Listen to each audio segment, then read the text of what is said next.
கோடிங்னேட்டர் 3ல பண்ணவங்களோட web அப்ளிகேஷனை கோடிங்னேட்டரோட 4th வெர்ஷனுக்கு upgrade பண்ணுறது ரொம்ப ஈஸி அப்படின்னு நான் சொல்லவே மாட்டேன். கொஞ்சம் கஷ்டம்தான்.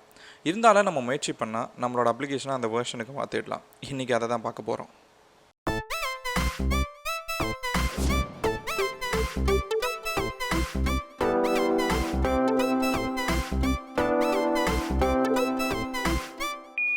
இப்போ உங்களுக்கு டெமோவுக்கு காமிச்சிருக்க இந்த ஒரு அப்ளிகேஷன் சாதாரண ஒரு அப்ளிகேஷன் தான். இதில் இருக்கிற ஒரு ஃபார்ம்ஸில் யூசரோட இன்ஃபர்மேஷனை கொடுத்து நம்ம யூசருன்ற ஒரு டேபிள்குள்ளே இன்சர்ட் பண்ணுறோம். இதை கோடிங்னேட்டர் 3ல செஞ்சுருக்கிறேன். இதுக்கு யூஸ் பண்ணியிருக்கிறது யூசர்னு ஒரு கண்ட்ரோலர், யூசர் மாடல் அப்படின்னு ஒரு மாடல், வியூஸில் சில வியூ ஃபைல்கள் இருக்குது. சரி, இப்போ இந்த சிம்பிளான இந்த அப்ளிகேஷனை கோடிங்னேட்டரோட 4th வெர்ஷனுக்கு எப்படி அப்கிரேட் பண்ண போகிறோன்றதை பார்க்கலாம். கோடிங்னேட்டர் 4ஓட ஃப்ரேம் ஒர்க்கை டவுன்லோட் பண்ணுறதுக்கு முன்னாடி உங்களுக்கு ஒரு விஷயம் சொல்லணும். உங்களுக்கு ஏற்கனவே தெரியும், நீங்கள் கோடிங்னேட்டர் 3 அப்ளிகேஷனை எக்ஸாம்ப் இன்ஸ்டால் பண்ணி அதுக்குள்ளே htdocsக்குள்ளே ஒரு ஃபோல்டர் க்ரியேட் பண்ணி அதிலேருந்து நீங்கள் ப்ரௌசருக்குள்ளே லோக்கல் ஹோஸ்ட்டுன்ற அட்ரஸில் தான் உங்களோட அப்ளிகேஷனை ஆக்சஸ் பண்ணியிருப்பீங்க. கரெக்டாக?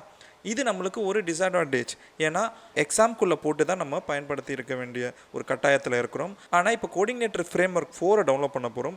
உங்ககிட்ட PHP இன்ஸ்டால் பண்ணியிருந்தீங்கனாலே போதும், நீங்கள் எங்கே வேணாலும் உங்களோட ப்ராஜெக்ட் ஃபோல்டரை க்ரியேட் பண்ணி அங்கேருந்தே உங்களோட சர்வரை ரன் பண்ணிக்க முடியும். கோடிங்னேட்டர் 4 இன்பில்டாகவே ஒரு சர்வரை க்ரியேட் பண்ணுறதுக்கான ஒரு ஃபீச்சரோடு வந்திருக்கு. ஸோ கமாண்ட் ப்ராம்பட்டை ஓப்பன் பண்ணி ஒரு டிஃப்ரெண்ட்டான ஒரு ஃபோல்டருக்குள்ளே போயிட்டு நான் இப்போது கம்போசர் கமாண்ட் ஒன்று போடுறேன். இந்த கம்போசர் கமாண்டை போட்டிங்கன்னா உங்களுக்கு ஃப்ரெஷ்ஷான ஒரு கோடிங்னேட்டர் 4 ஃப்ரேம் ஒர்க் டவுன்லோட் ஆகிடும். கோடிங்னேட்டர் ஃப்ரேம் ஒர்க்கோட ஃபோல்டர் ஸ்ட்ரக்சர் எல்லாம் வேறு மாதிரி இருக்கும். ஃபோல்டர் ஸ்ட்ரக்சர் மட்டும் இல்லை, ஃபைல்ஸும் வேறு மாதிரி தான் இருக்கும். இப்போ நம்ம அப்கிரேட் ப்ராசஸை ஸ்டார்ட் பண்ணலாம். நீங்கள் 3 to 4 அப்கிரேட் பண்ணணுன்னா கண்ட்ரோலர்ஸ், மாடல்ஸ், வியூ ஃபோல்டர் எல்லாத்தையுமே நீங்கள் இந்த அப்ளிகேஷன் ஃப்ரேம் ஒர்க்குள்ளே காப்பி பண்ண வேண்டியதாக இருக்கும். கோடிங்னேட்டர் 3ல அப்ளிகேஷன் ஃபோல்டருக்குள்ளே போனீங்கன்னா 3 ஃபோல்டர்ஸ் உங்களுக்கு இருக்கும்: கண்ட்ரோலர்ஸ், மாடல்ஸ், வியூஸ். அண்ட் அதே மாதிரி கோடிங்னேட்டர் 4th ஃப்ரேம் ஒர்க்குள்ளே போய்ட்டு ஆப்குள்ளே இருக்கிற ஃபோல்டரில் பார்த்தீங்கன்னா கண்ட்ரோலர்ஸ், மாடல்ஸ், வியூஸ் அப்படின்ற ஃபோல்டர்ஸ் இருக்கும். இங்கே கோடிங்னேட்டரில் நம்ம MVC பேட்டர்னை தான் யூஸ் பண்ணுறோன்றதுக்கு இதுவே ஆதாரம். அதனால் இந்த ப்ராஜெக்ட்லேருந்து அந்த ப்ராஜெக்ட்டுக்கு நம்ம கண்ட்ரோலர்ஸ், மாடல்ஸ், வியூஸ் அந்தந்த ஃபோல்டருக்கு காப்பி பண்ணி போட்டுடணும். ஒரு சின்ன கரெக்ஷன் என்னென்னா, கோடிங்னேட்டர் 3 வெர்ஷனுக்குள்ளே தான் நம்ம ஒரு மாடல் ஃபைலை அண்டர்ஸ்கோர் வச்சு நம்ம பயன்படுத்த வேண்டியதாக இருக்கும். ஆனால் 4th வெர்ஷனில் அந்த மாதிரி எதுவுமே கிடையாது. அதனால் பாஸ்கல் கேஸில் எழுதுகிறோம். அதனால் யூசர் மாடல் அப்படின்னு இப்படி நம்ம வச்சுக்கலாம் ஃபைல் நேமை. முதல் வேலையாக நம்ம பண்ண போகிறது கண்ட்ரோலர்ஸ்குள்ளே இருக்கிற யூசர் கண்ட்ரோலர் ஃபைலை நம்ம மாற்ற போகிறோம். யூசர் கண்ட்ரோலர் ஃபைலை ஓப்பன் பண்ணிக்கிட்டிங்கன்னா அதில் நம்ம முதல்ல பண்ண வேண்டிய விஷயமே நேம் ஸ்பேஸ் க்ரியேட் பண்ணணும். நீங்கள் இந்த கண்ட்ரோலுக்குள்ளே தான் இந்த ஃபைல்ஸை வச்சுருக்கீங்கன்றது தான் இந்த நேம் ஸ்பேஸ் சொல்லும். அதனால் இந்த ஃபைலுக்கான நேம் ஸ்பேஸ் என்னென்னா apps/controllers. அதுக்கு அடுத்ததாக பார்த்தீங்கன்னா நம்மளோட இந்த யூசர் கண்ட்ரோலர் CI_controllerன்ற கிளாஸை எக்ஸ்டெண்ட் பண்ணியிருக்கோம். ஆனால் இது கோடிங்னேட்டர் 3 வெர்ஷனில் தான் பயன்படும். அதனால் இங்கே கோடிங்னேட்டர் 4th வெர்ஷனில் நீங்கள் எக்ஸ்டெண்ட் பண்ண போகிறது பேஸ் கண்ட்ரோலர்ன்ற ஒரு கண்ட்ரோலர் தான். இந்த கண்ட்ரோலர் ஃபைல் ஏற்கனவே உங்களோட கண்ட்ரோலர்ஸ் ஃபோல்டருக்குள்ளே இருக்கும். அந்த பேஸ் கண்ட்ரோலரை தான் இது எக்ஸ்டெண்ட் பண்ணுது. அடுத்ததாக நீங்கள் பண்ண போகிறது 2 ப்ரைவேட் வேரியபிளை டிக்ளேர் பண்ண போகிறீங்க. ஒன்று user_model, இன்னொன்று வேலிடேஷன். அடுத்தது இந்த கண்ட்ரோலரில் நம்ம கன்ஸ்ட்ரக்ட் ஃபங்க்ஷனை யூஸ் பண்ணியிருப்போம்.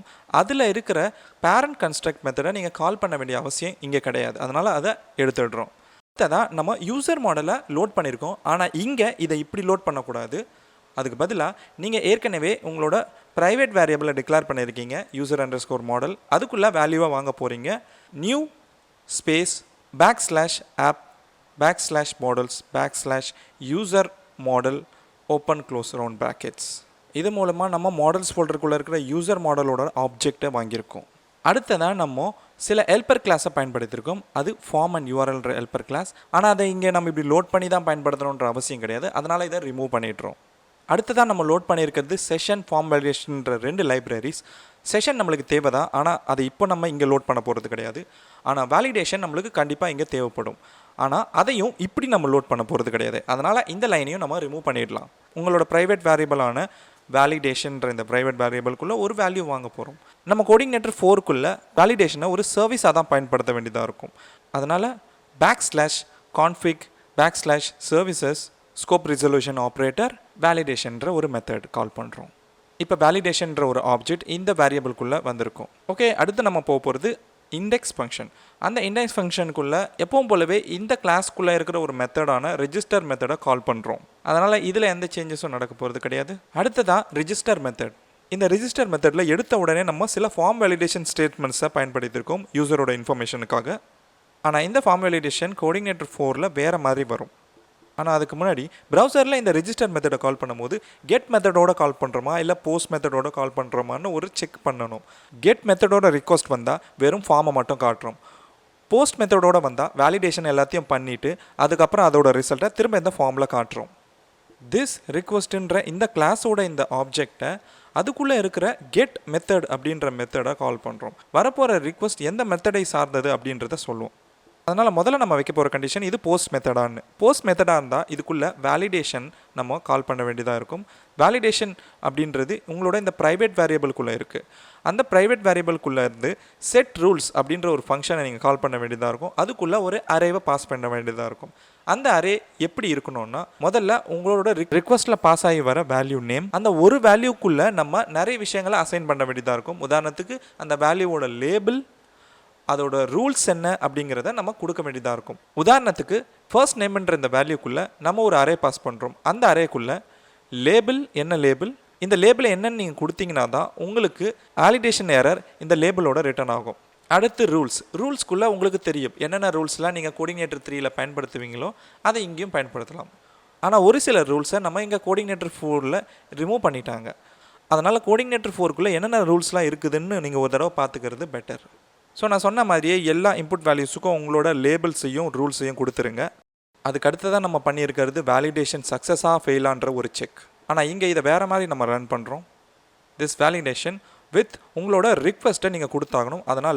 அதனால் வித் ரிக்வெஸ்ட் அப்படின்ற ஒரு மெத்தட் வேலிடேஷனுக்கு அப்புறம் நீங்கள் கால் பண்ண வேண்டியதாக இருக்கும்.